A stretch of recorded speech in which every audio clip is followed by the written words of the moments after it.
Well, as you can see, ladies and gentlemen, little Missy, that's head of rodent control here at the Wainema Ranch. She's getting settled in.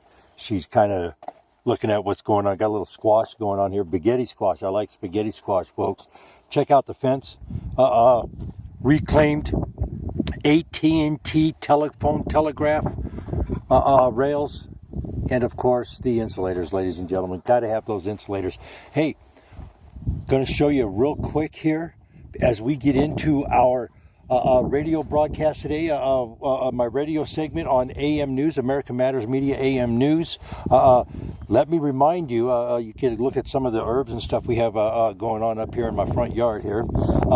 Let me remind you, Foreclosurepedia, ladies and gentlemen, the information that he broke over there, I kind of said a few things in jest and wrote a quirky article.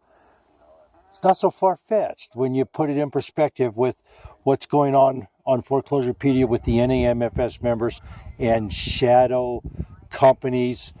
Don't go anywhere, ladies and gentlemen. We're going to be coming into my radio segment in a few minutes. You'll get to hear Alison from Rockville, New York. I think she's from.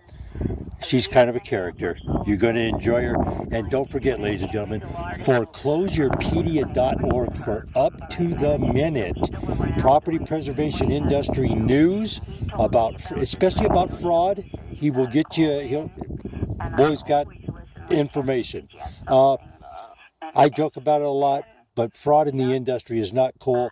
And let's hope that now that some of the attorneys and stuff are starting to take NAMFS members into court, the dots start getting put together from state to state to state to state to state.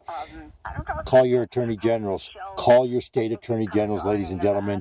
The members of that organization are so far out of line in tax fraud. I mean, I don't know where to begin, but you'll love it. You'll love the information over there on foreclosurepedia.org. Foreclosurepedia.org. Property preservation news, up to the minute breaking news. Oh yeah, Guardian Asset Management, there's a watch list warning on Glitter Field Services down in Southern California. Extreme Services, something with extreme, something with extraordinary, something with Walt, Ryan, Kip. I don't know, man. There's so many freaking names that bounce all over. Chrissy, Cassie, Goofy, I don't know, man. Anyways, hey, I'm going to let you listen to the rest of Alison's segment from Rockville, New York. She'll talk you, and then you'll get to hear me talk with Dennis about a bunch of bizarre stuff, including the death penalty, ladies and gentlemen. All right. I'll be back when it's all over. My dedication, and it only took an hour and a half to wait. No, there you go. And then all of a sudden, Phil and I hear this little voice, and it was me making my request. It was so exciting. And you see all these things that are happening that are just so exciting, and I'm sure I'm not the only one whose life has been dramatically improved from listening to this radio show. Well, if it's made you a little bit happy, then I've done my job. I'm happy with it. A little. It's made me into a different person. Well, you know, I'm still the same person, but usually a much, much happier person. Oh, good. Well, good, Alison. See, so now, having said that, we got to move on. That's no problem at all. Okay. I declare world peace. So. And I said, everybody my love, and get well wishes to everybody who needs them, and have a wonderful day, and I'll talk to you tomorrow. All righty, bye-bye, Alison. That's Alison from Rockville Center, Long Island, New York. What a handful she is every morning.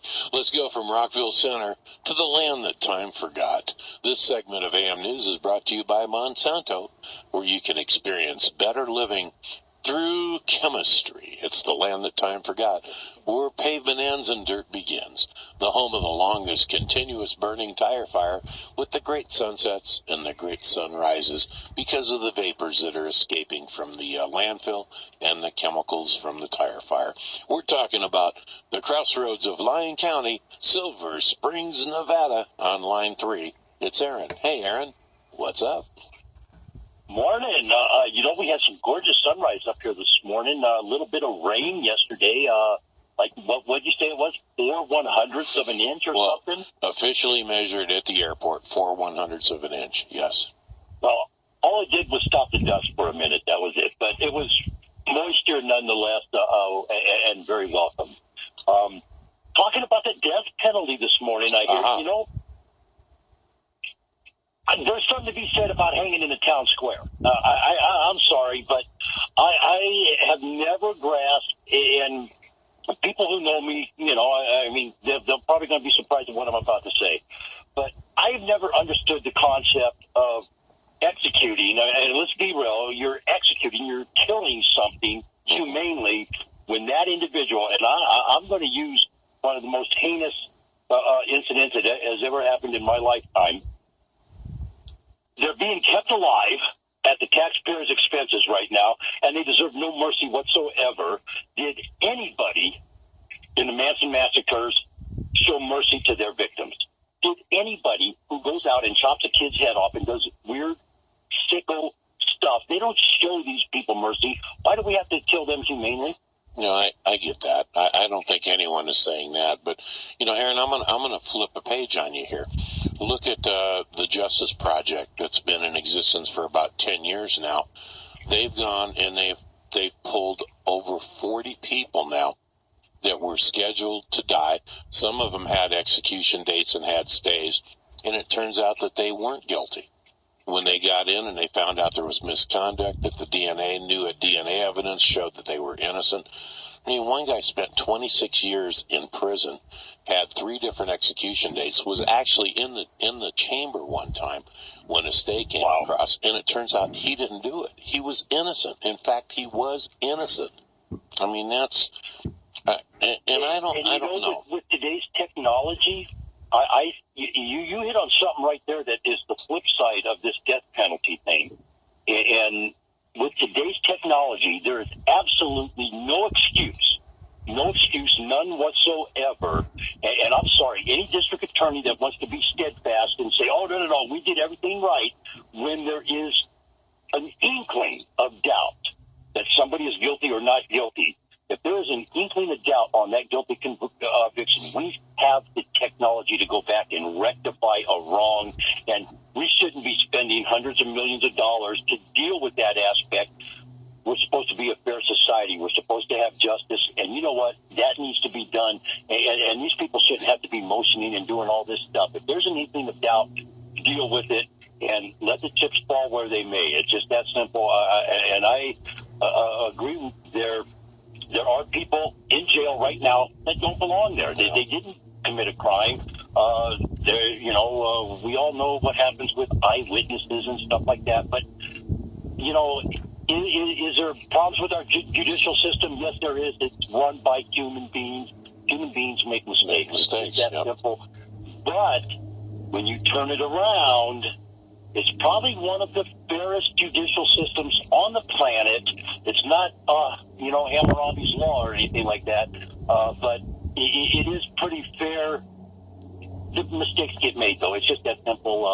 You have overzealous prosecutors that want to make a name for themselves and little things like that going on at times.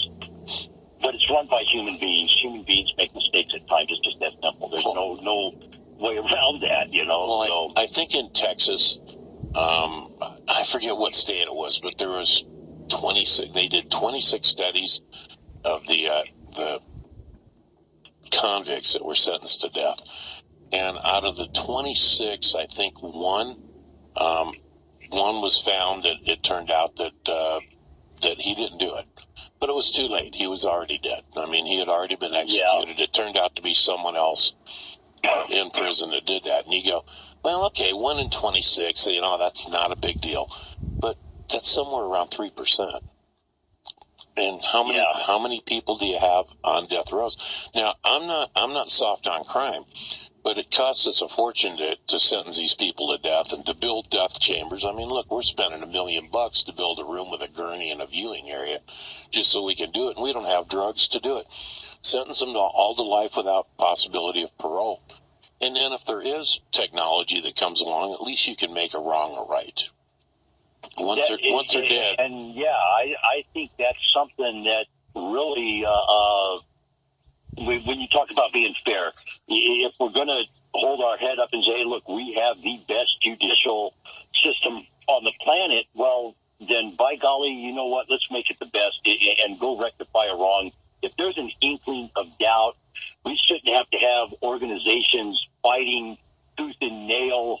I mean, don't get me wrong, those are great internship programs, and they do help people become better attorneys and more knowledgeable in the legal field. But at the same time, if there's an inkling, just a smidgen of doubt, let's rectify it. And like I said, the technology is available. Let's deal with it and let the chips fall where they may. If the guy's guilty, he's guilty. If he's not guilty, then let the guy go home and go back to his family and try to pick the pieces up and carry on. Well, and if you're talking about dollars and cents, I think it's actually cheaper to just sentence a guy to life without parole and put him out in the general population. Well, then it is to house him on death row and provide all, with his appeals and the time.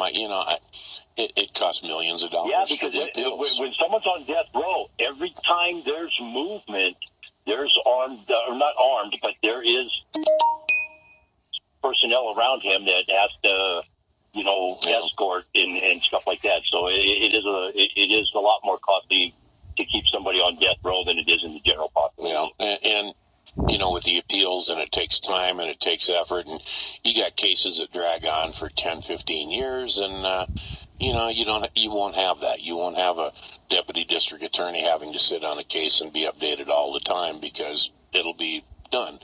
And if in the future the technology comes out that we're, I don't know. Let's say there's a brain scan thing that comes out in 20 years that you can scan a person and tell if they're telling the truth or lying. I don't know if this can exist or not, but I'm just making you know what I mean? You know what? I'm inventing a thing that I don't know. The makeup, while we're on the making up, here's a scenario for you. Have you ever heard of nanotechnology? Well, yeah, nanotechnology. Well, it's in our food supply.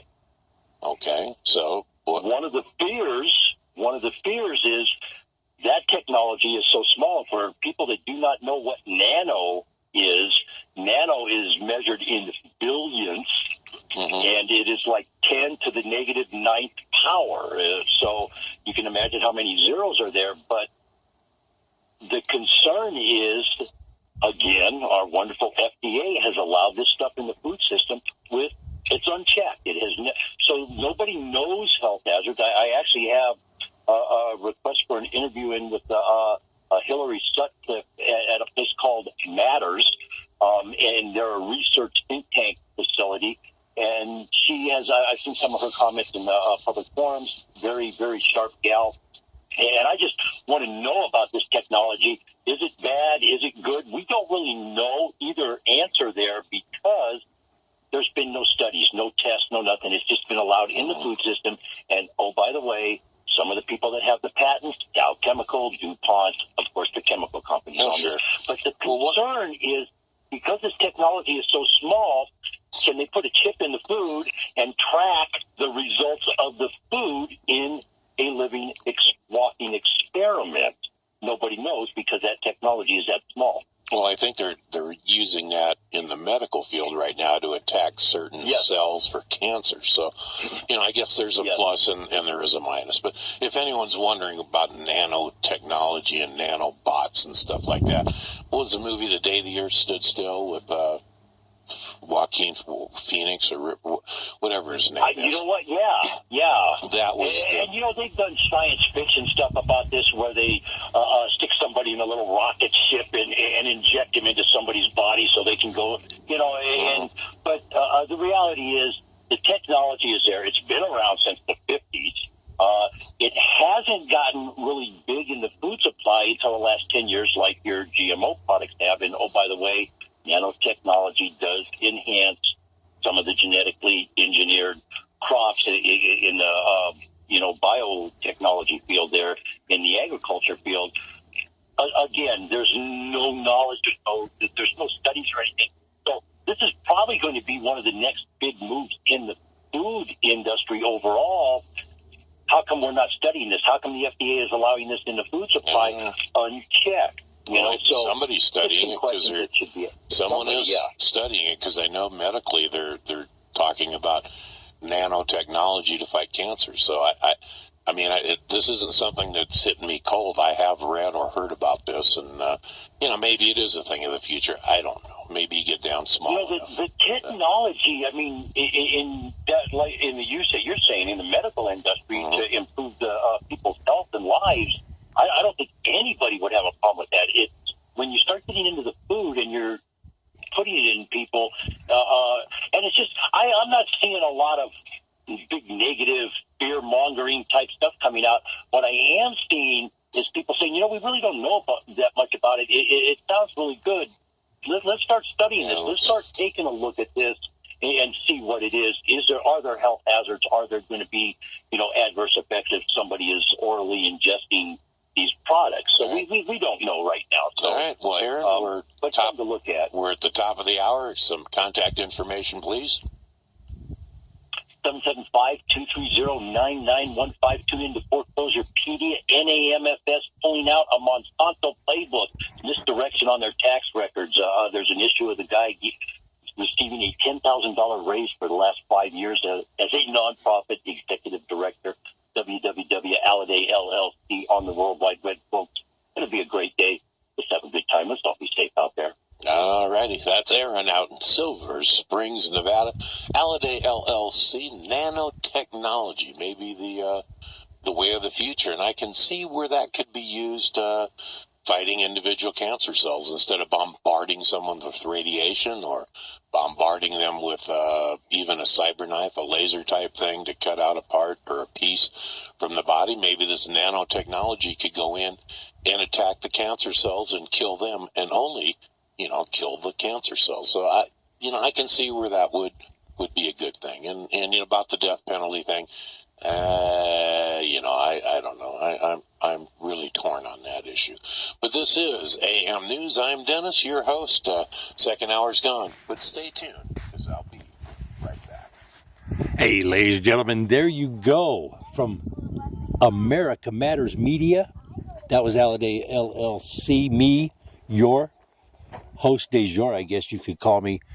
That's my Chimaya chili plant. That's my peppermint. Good stuff, Maynard. Hey, tune in to foreclosurepedia.org for up-to-the-minute property preservation fraud alerts. Up to the minute. Ladies and gentlemen, let's have a great night. Let's all be safe out there.